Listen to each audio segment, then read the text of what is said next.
రైతు సోదరులకు నమస్కారం. ఈ వీడియోలో మనం వేసవిలో మనం పంటలు తీసేసిన తరువాత మనకు ఎండాకాలం ఉండడం వలన మనం వేరే ఏ పంటలు వేయం. అలాంటప్పుడు మన భూమి ఖాళీగా ఉంటుంది. అయితే ఈ భూమిని మనం ఎక్కువగా పరీక్షలకు పంపించం. అంటే పరీక్షలు అంటే ఏమంటున్నా అంటే మనకు సపోజ్ మనకేమన్నా ఆరోగ్యం బాగాలేదనుకోండి, మనం హాస్పిటల్స్‌కి వెళ్తా ఉంటాం. సంవత్సరంలో కనీసం ఒక్కసారైనా హాస్పిటల్‌కి వెళ్తాం. మనకు ఏదో ఒక ప్రాబ్లమ్ వస్తది. దాన్ని ఆ సమస్యను నివారించడం కోసం మనం ఏదో ఒక హాస్పిటల్‌కు వెళ్ళడం జరుగుతా ఉంటది. అదే మన భూమికి ఏదన్నా సమస్య వచ్చిందనుకోండి, మనం మన భూమిని హాస్పిటల్‌కు తీసుకెళ్ళలేం. అంటే భూమికి సంబంధించిన పరిశోధన చేసేటువంటి వాటి దగ్గరికి మనం భూమిని తీసుకెళ్ళలేం. కానీ ఒకటి మీరు నిశితంగా గమనించండి.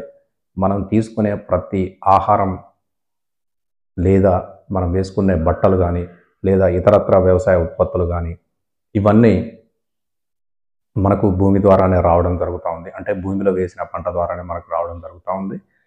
ఆ మొక్కలు కూడా భూమిలో ఉన్న పోషకాలను తీసుకొని, ఆ పోషకాలని పండ్ల రూపంలో గానీ, గింజల రూపంలో గానీ, లేదా పప్పు దినుసుల రూపంలో గానీ, లేదా బియ్యం రూపంలో గానీ, గోధుమల రూపంలో గానీ, వాటిని మనం తీసుకోవడం వల్ల వాటిల్లో ఉండే పోషకాలు మనకు అందుతాయి.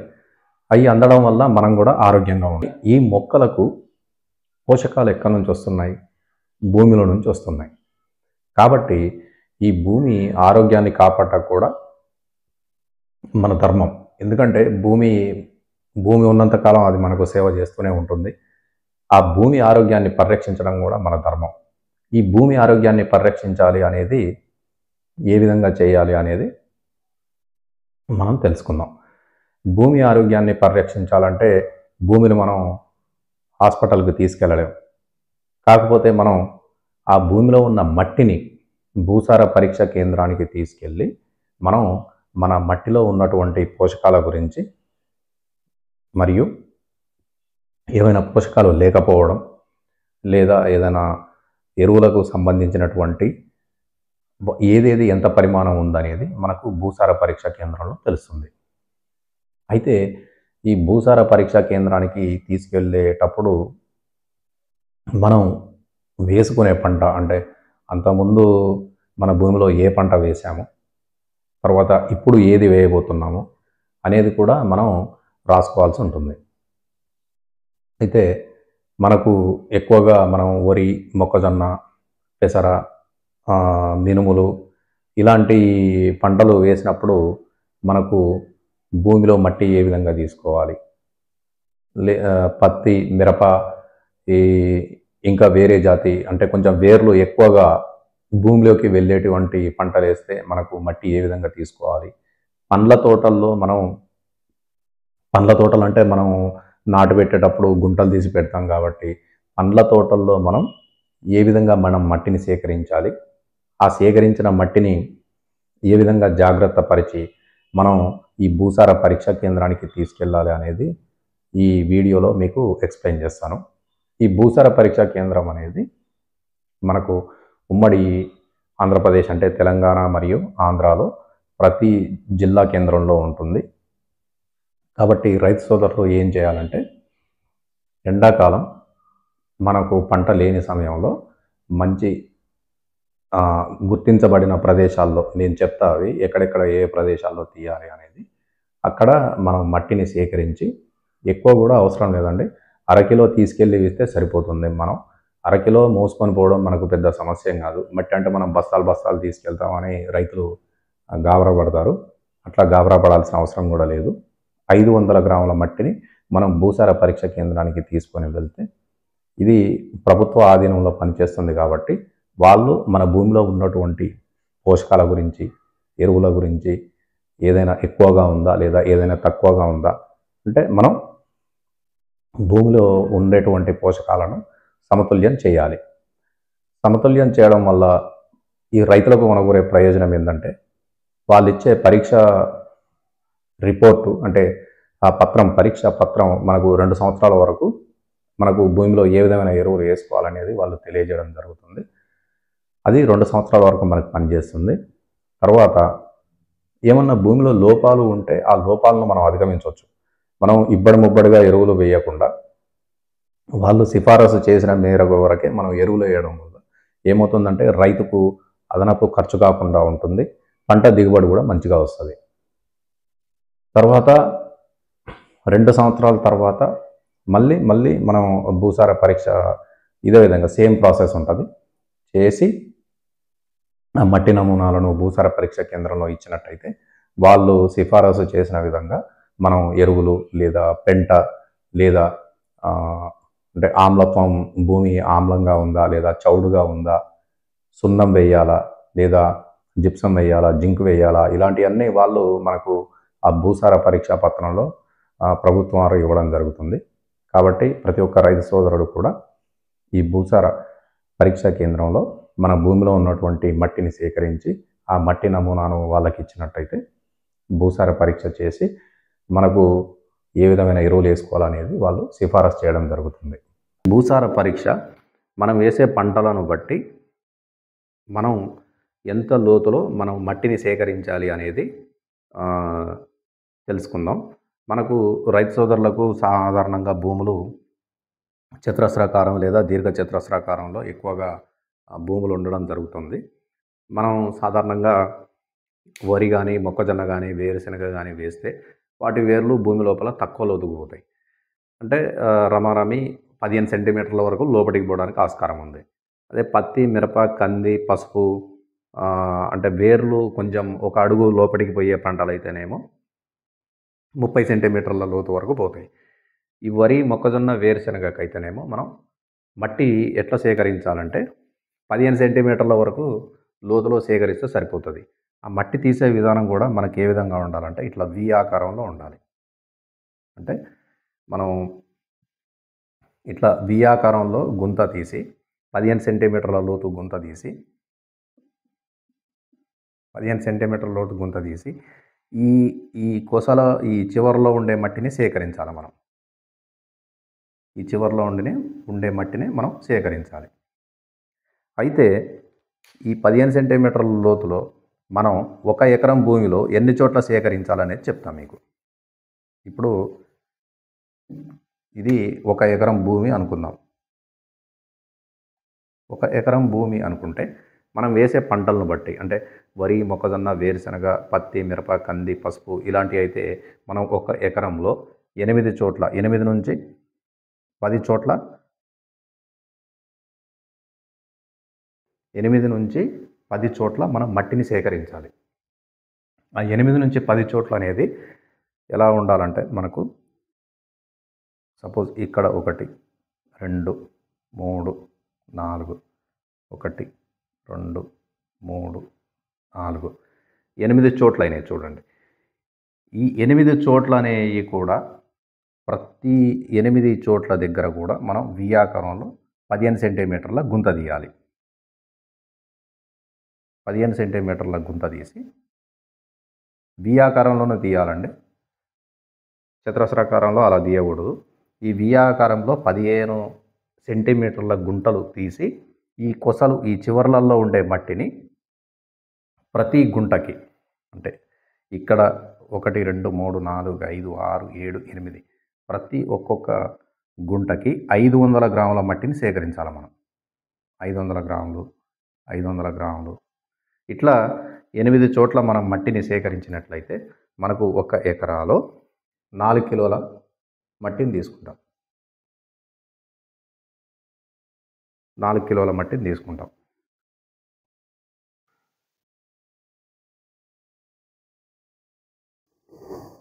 మనం 1 ఎకరంలో 8 చోట్ల 4 కిలోల మట్టిని సేకరించాం. ఆ మట్టిని ఒక ప్లాస్టిక్ షీట్ మీద వేసి మొత్తం కలపాలి. మొత్తం అందులో కలిపేటప్పుడు అందులో వేర్లు కానీ, ప్లాస్టిక్ పేపర్లు కానీ, ఇంకా వేరే పంట వ్యర్థాలు కానీ ఏమీ లేకుండా 8 కిలోల్లో ఆ మట్టిని ఏమీ లేకుండా మంచిగా సేకరించి మొత్తం కలపాలి. కలిపిన తర్వాత ఏం చేయాలంటే 4 కిలోలు వచ్చింది కదండి. ఈ 4 కిలోల మట్టిని 4 సమభాగాలు చేసుకుందాం. అంటే ఏలో ఒక కిలో, బిలో 1 కిలో, మళ్ళీ సి అనే ప్రాంతంలో 1 కిలో, అంటే 4 సమభాగాలు చేసుకోవాలి 4 కిలోల మట్టిని. చేసుకొని ఏం చేయాలంటే దీంట్లో మనం ఎదురెదురుగా ఉన్న మట్టి నమూనాలని మళ్ళీ తీసుకోవాలి మనం. అంటే సపోజు ఏసీ తీసుకున్నాను అనుకోండి, నేను ఏసి తీసుకుంటున్నా. ఈ బిలో ఉన్న మట్టి డిలో ఉన్న మట్టిని తీసుకోవట్లేదు, వదిలేస్తున్నా. ఓకే, అంటే ఇప్పుడు మనకు ఇక్కడ 2 కిలోలు పోయిందంటే ఇంకొక 2 కిలోలే ఉంటుంది. అంటే బిడి తీసుకోవట్లేదు మనం, ఏసి తీసుకుంటున్నాం. ఈ బిని వద్దనుకున్నాం, డిని వద్దనుకున్నాం. ఓకే, ఇప్పుడు మనకు 2 కిలోల మట్టి మిగులుతుంది. ఈ 2 కిలోల మట్టిని కూడా 2 కిలోల మట్టిని మళ్ళీ సేమ్ క్వాడ్రంట్ విధానం, అంటే మనం దాన్ని 4 సమభాగాలుగా చేసి అందులో ఎదురెదురుగా వాటిని తీసుకోవడం జరుగుతుంది. అంటే మళ్ళీ ఏసీ తీసుకున్నాం అనుకోండి, బీడి వదిలేసిన అనుకోండి, మనకు 1 కిలో మట్టి మిగులుతుంది. మళ్ళీ దాన్ని కూడా మనం ఆ మిగిలిన కిలో మట్టిని కూడా ఇదే విధంగా చేసి మనం మొత్తంగా 500 గ్రాములు ఒక్క ఎకరంలో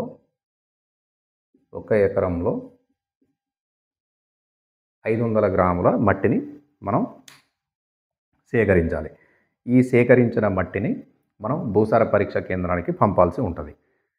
అయితే ఈ విధంగా సేకరించే విధానము వచ్చేసి మనం భూమి అంటే వేసుకునే పంటను బట్టి 15 సెంటీమీటర్లు, తర్వాత 30 సెంటీమీటర్ల లోతులో తీసుకొని ఈ క్వాడ్రంట్ విధానం అంటే 4 పలకలు 1 2 3 4 క్వాడ్రంట్ విధానంలో 500 గ్రాములు సేకరించి ఆ మట్టిని మనం భూసార పరీక్ష కేంద్రానికి పంపాలి. పండ్ల తోటలు అయినటువంటి లేదా దీర్ఘకాలిక పంటల్లో అయితే సపోజు మామిడి, జామ, బొప్పాయి, సుబాబులు,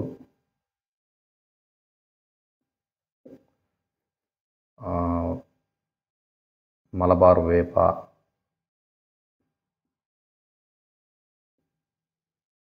టేకు, అంటే మనం ఇవి నర్సరీ మొక్కలు తీసుకొచ్చి మనం పెట్టడం జరుగుతుంది, గుంటలు తీసి పెట్టడం జరుగుతుంది. కాబట్టి ఒకవేళ ఇలాంటి పంటలు వేస్తే మనం భూసార పరీక్షకు మట్టిని ఎలా సేకరించాలి అనేది తెలుసుకుందాం. సాధారణంగా మనకు 1 మీటర్ లోతు అంటే 3 నుంచి 4 అడుగులు గుంటలు తీయడం జరుగుతూ ఉంటుంది ఈ పంటలు మనం నాటేసుకోవాలంటే. సో మనం మట్టిని సేకరించాలంటే ఏం చేయాలంటే వీటికి మన 1 ఎకరం స్థలంలో 2 నుంచి 4 ప్రదేశాల్లో తీయాలి మట్టి నమూనా. 2 నుంచి 4 చోట్ల తీస్తే సరిపోతుంది. ఎందుకంటే 2 నుంచి 4 చోట్ల ఎందుకంటే మనం ఇక్కడ ఈ గుంట తవ్వేటప్పుడు 1 అడుగు వెడల్పుతోటి 1 అడుగు వెడల్పు 3 అడుగుల లోతుతోటి 3 అడుగుల లోతుతో గుంటలు తీస్తాం. కాబట్టి 2 నుంచి 4 చోట్ల మనం మట్టిని సేకరిస్తే సరిపోతుంది. అయితే ఈ మట్టిని సేకరించేటప్పుడు మనం ఏం చేయాలంటే 1 అడుగు వెడల్పుతోటి 3 అడుగుల లోతుతోటి గుంట తీస్తాం.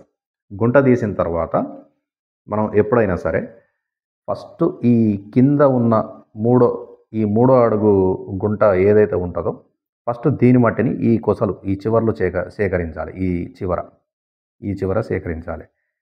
ఇది 1/2 కిలో సేకరించాలి. ఇది సేకరించిన తర్వాత ఈ 2వ అడుగుది కూడా మనం నెమ్మదిగా పారతో అనుకుంటా ఈ కొసది సేకరించాలి. 2వ అడుగుది తర్వాత ఈ మొదటి అడుగుది సేకరించాలి. ఓకే, అట్లా మనం ఈ 2 నుంచి 4 ప్రాంతాల్లో ఇట్లా ప్రతి గుంటలో కూడా మొదటగా 3వ అడుగుది, తర్వాత 2వ అడుగుది, తర్వాత మొదటి అడుగుది 1/2 కిలో చొప్పున మనం మట్టిని 2 నుంచి 4 ప్రాంతాల్లో సేకరించాలి. సేకరించిన తర్వాత సేమ్ దీనికి కూడా క్వాడ్రంట్ విధానమే ఉంటుంది. దీనికి కూడా మనం క్వాడ్రంట్ విధానం అంటే ఏ, బి, సి, డి. ఇందులో మనం ఎదురెదురుగా వాటిల్లో ఈ 2 సేకరిస్తాము, ఎదురెదురు వాటిల్లో 2 వదిలేస్తాం. అట్లా చేసి మనం అరకిలో మట్టిని, మొత్తంగా 500 గ్రాముల మట్టిని సేకరించాలి. ఈ 500 గ్రాముల మట్టిని సేకరించి దీన్ని భూసార పరీక్ష కేంద్రానికి పంపాల్సి ఉంటుంది. మనం మన 1 ఎకరం పొలంలో మట్టిని ఎక్కడెక్కడ సేకరించకూడదు అనేది చెప్తాను నేను. ఇప్పుడు మనకు పొలంలో గట్లు ఉంటాయి కదండి, గట్లు ఇట్లున్నాయనుకోండి, ఈ గట్ల దగ్గర మనం మట్టి సేకరించొద్దు. పొలం వెంబటి ఏమన్నా కాలువలు వెళ్తున్నాయి అనుకోండి, అంటే మంచినీటి కాలువలు, నీటి కాలువలు ఏమన్నా వెళ్తున్నాయి అనుకోండి, సపోజ్ ఇట్లా నీళ్ళు వెళ్తున్నాయి అనుకోండి, ఇప్పుడు దీని పక్కన ఉన్న ప్రదేశంలో మనం మట్టి తీయకూడదు. పొలంలో అక్కడక్కడ మనకు గట్ల దగ్గర చెట్లు ఉండడం, లేదా పొలంలో కానీ ఎక్కడైనా కానీ చెట్లు ఉన్నాయనుకోండి, ఆ చెట్ల నీడ కింద ఉండే ప్రదేశంలో మనం మట్టి సేకరణ చేయకూడదు.